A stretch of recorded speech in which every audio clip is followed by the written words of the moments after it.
Mahkamah Konstitusi sudah memutus menolak permohonan batas minimal usia Capres-Cawapres, namun MK juga mengabulkan syarat pernah jadi kepala daerah bagi Capres-Cawapres.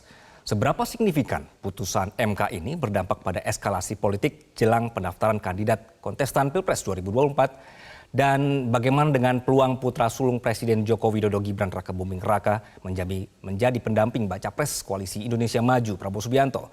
Kami akan diskusikan dengan pakar komunikasi politik Effendi Ghazali. Selamat sore, Bang. Selamat sore, Anggi. Selamat sore para pemirsa. Ya, Bang, jadi tadi sudah ada aturan batas, tapi ada penambahan pernah menjabat atau terkecuali misalnya gubernur, walkot, bupati, dan legislatif. Menurut Anda, apa yang terjadi di dinamika hari ini di sidang? Ya, saya sering mengajukan judicial review atau uji materi ke Mahkamah Konstitusi. Hari ini beberapa hal yang lucu terjadi. Pelan-pelan ya, coba nanti dilihat dengan sangat tenang. Tadi saya baca perbaikan permohonan dari Almas ini, mahasiswa di Surakarta ini ya. Saya buka dari laman atau webnya Mahkamah Konstitusi. Jadi petitumnya itu hanya mengatakan ya di halaman 15 itu ya dari pengajuannya, petitumnya itu mengatakan bahwa pasal yang diuji itu ya 169 huruf Q bertentangan dengan Undang-Undang Dasar Negara Republik Indonesia tahun 1945 secara bersyarat dan tidak mempunyai kekuatan hukum mengikat sepanjang tidak dimaknai dengan, nah itu ya, dia bikin huruf miring, atau berpengalaman sebagai kepala daerah, baik di tingkat provinsi maupun kabupaten garis miring kota. Nah, apa menariknya, Anggi dan para pemirsa? Menariknya justru MK di dalam keputusannya menambahkan. Jadi seru ini. Jadi MK menambahkan petitum. Jadi MK seperti membuat petitumnya gitu. Jadi saya tidak bisa disalahkan karena saya membaca dari webnya Mahkamah Konstitusi ya. Ada bagian perbaikan permohonan Almas ini, itu yang saya bacakan tadi. Sementara keputusan Mahkamah Konstitusi itu ditambah gitu. Jadi dari petitumnya Almas ditambahkan bahwa hal yang tadi saya sebutkan sama, hanya ditambah melalui pemilihan umum termasuk pemilihan kepala daerah. Jadi ini ada apa ya? Sumbangan pemikiran dari MK untuk petitumnya Almas gitu. Ini hal yang baru, nanti Anggi dan para pemirsa itu harus didiskusikan dengan para ahli hukum tata negara. Tapi bagi saya dalam konteks komunikasi politik menjadi menarik bahwa petitumnya Almas yang tercantum di web Mahkamah Konstitusi itu dikabulkan dengan ditambah oleh kalimat-kalimat putusan Mahkamah Konstitusi yang menambahkan melalui pemilihan umum termasuk pemilihan kepala daerah. Jadi artinya sejauh yang Anda bisa lakukan sama-sama melihat ke petitum dari Almas ini di laman atau websitenya Mahkamah Konstitusi terdapat tambahan. Artinya itu tidak seperti yang diputuskan oleh MK. MK memberikan tambahan. Nah kemudian yang kedua, pertanyaan Anggi tadi dan pertanyaan seluruh masyarakat Indonesia, apakah ini seakan-akan ditujukan hanya kepada Gibran? Tentu saja Mahkamah Konstitusi dan kita semua secara normatif menjawab tidak. Tapi kalau boleh Anggi dan para pemirsa, saya mohon diberikan jawaban. Coba sebutkan 2 nama saja yang bisa memenuhi persyaratan yang dikabulkan oleh Mahkamah Konstitusi ini menjelang tanggal 19 sampai 25 Oktober. Mohon para pemirsa atau Anggi juga di studio, mohon berkenan sebutkan 2 nama saja ya di Indonesia yang tercinta ini yang bisa memenuhi persyaratan ini pada 19 sampai 25 Oktober 2023. Gitu Anggi.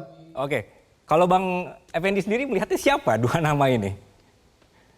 Ya, makanya saya nanyakan kepada seluruh pemirsa dan seluruh warga negara Indonesia. Yang pertama pasti Mas Gibran sebagai wali kota Solo memenuhi syarat ya. Dan ada peluang, walaupun nanti Mas Gibran bisa menolak, tapi ada peluang karena sedang digadang-gadang bersama dengan Bapak Prabowo Subianto. Nah, saya memohonkan seluruh pengetahuan teman-teman warga negara seluruh Indonesia, mungkin ada nama kedua. Karena putusan Mahkamah Konstitusi itu kan harusnya berkeadilan bagi seluruh warga negara Indonesia, dalam konteks katanya diminta supaya bisa langsung dilaksanakan di pemilu 2024. Tidak seperti putusan saya dulu. Kalau putusan saya dulu diputus di 2014 bulan Januari, tapi harus dilaksanakan di 2019. Kalau yang ini mendesak, urgent, harus dilaksanakan di 2024, dan kita tahu pendaftaran presidennya 19 sampai 25 Oktober. Maka itu saya memohonkan Anggi juga coba dong berpikir gitu. Atau seluruh pemirsa kita dan seluruh warga negara Indonesia, coba tolong sebutkan satu nama lagi, ya, atau sebutkanlah 2 nama, atau mungkin bisa dapat 3 atau 4 nama yang punya peluang sesuai dengan kriteria yang diputuskan oleh Mahkamah Konstitusi tadi, yang bisa mendaftar sebagai capres atau cawapres pada 19 sampai 25 Oktober 2024 gitu. Oke, Bang. Jadi pada saat kita sedang berdiskusi ini juga ada informasi Prabowo bertemu dengan para petinggi dari Kim gitu kan. Setelah berarti ini runutannya adalah setelah sudah ada putusan, sudah jelas usianya, sudah boleh dia pernah menjabat sebagai kepala daerah, langsung Pak Prabowo ini bertemu dengan Kim. Anda melihatnya seperti apa? Saya nggak mau terpancing dalam spekulasi yang seperti itu. Urutan-urutannya bisa jelas, ada teori-teori dramaturgi, ada teori-teori mengenai bagaimana mengatur isu ya supaya terlihat enak. Ada kemarin Rakernas, Projo, kemudian ada juga pernyataan dari para pimpinan partai di dalam koalisi Indonesia Maju. Tapi janganlah, saya tuh ingin mengatakan begini, dalam logika komunikasi politik yang sejati, kita mendukung putusan MK ini nggak usah berbelit-belit panjang dan lebar.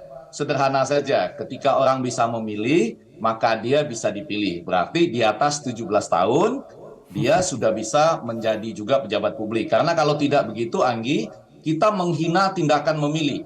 Seakan-akan memilih itu boleh sembarangan, tetapi kalau dipilih, ada pertimbangan-pertimbangan khusus. Gitu. Nah, yang menjadi persoalan adalah di negara Republik Indonesia ini, atau negara Republik Indonesia ini adalah satu-satunya negara yang melaksanakan pemilu serentak menggunakan presidensial threshold.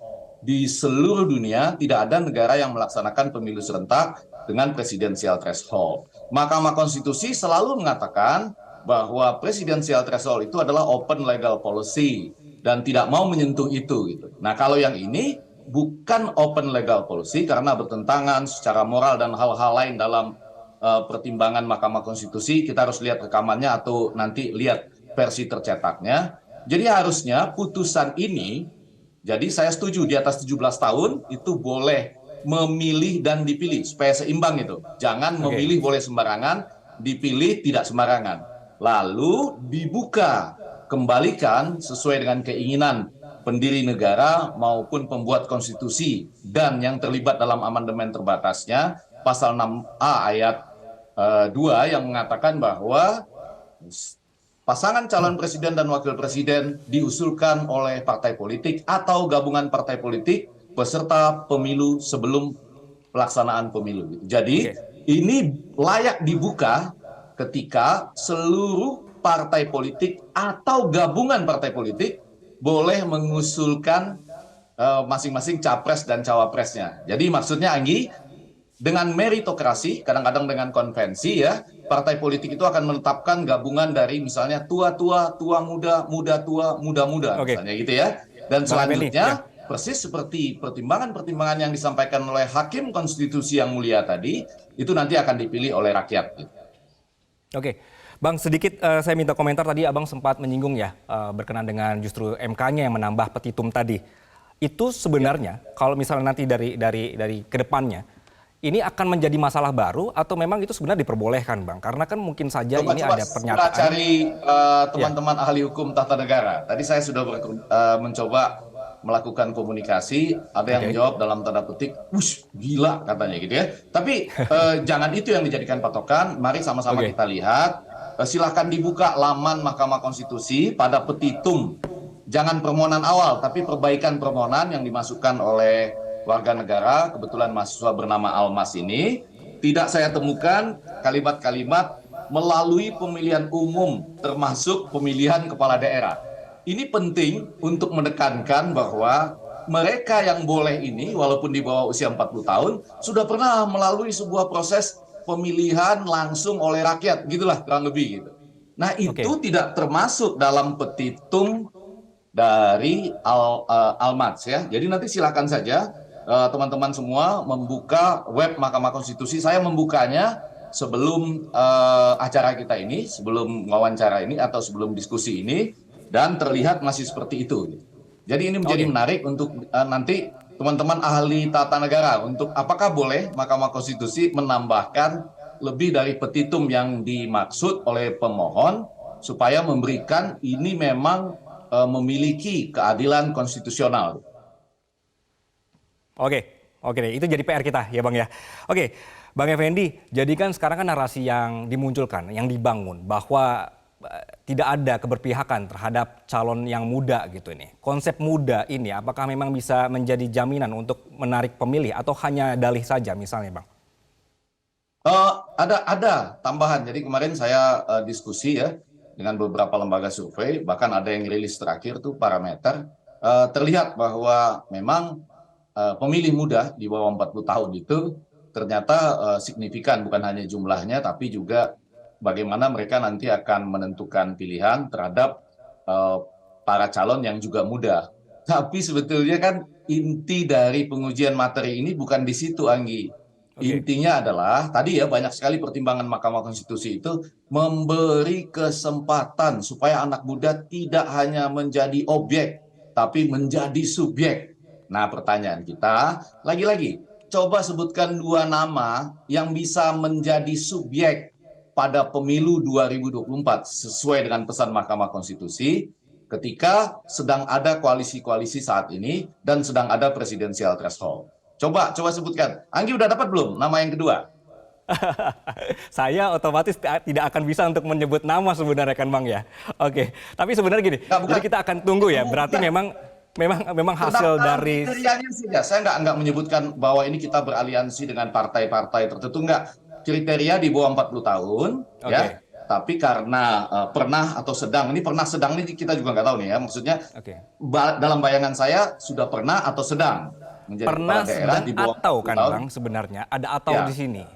Jadi sebenarnya saya nggak tahu pilihan ya. juga Tadi kan. pernah sedang ya. Harus Oke. kita lihat nih. Kalau dibacakan dengan tertulisnya seperti apa. Tapi saya memandang logikanya pernah atau sedang. Ya, dua-duanya boleh karena saya memang memimpikan di atas 17 tahun selain bisa memilih juga bisa dipilih. Oke. Hanya maksudnya ketika kesempatan ini dibuka bagi warga negara Indonesia demi keadilan konstitusional, tolong sebutkan 2 nama saja. Ketika Oke. kita harus mendaftar 19 sampai 25 Oktober, ya, yang bisa memenuhi keadilan konstitusional yang sudah dibuka oleh Mahkamah Baik, Konstitusi Bang yang mulia. Effendi, poinnya sudah saya dapat ya. Jadi mudah-mudahan dinamika yang terjadi di sidang hari ini, tadi Abang juga sudah menyampaikan ada PR-PR-nya, termasuk tadi ada penambahan petitum dan segalanya. Kemudian juga kita berharap ada nama lain selain nama yang sudah Ya, betul. terbuka selama ini. Dan sekali lagi kita akan tunggu ini nanti ke depannya seperti apa gitu jelang pendaftaran. Ya, Bang. Terima kasih Bang Effendi Ghazali atas diskusinya di sore hari ini. Salam buat kita. Tetap semangat. Jelajahi cara baru mendapatkan informasi. Download Metro TV Extend sekarang.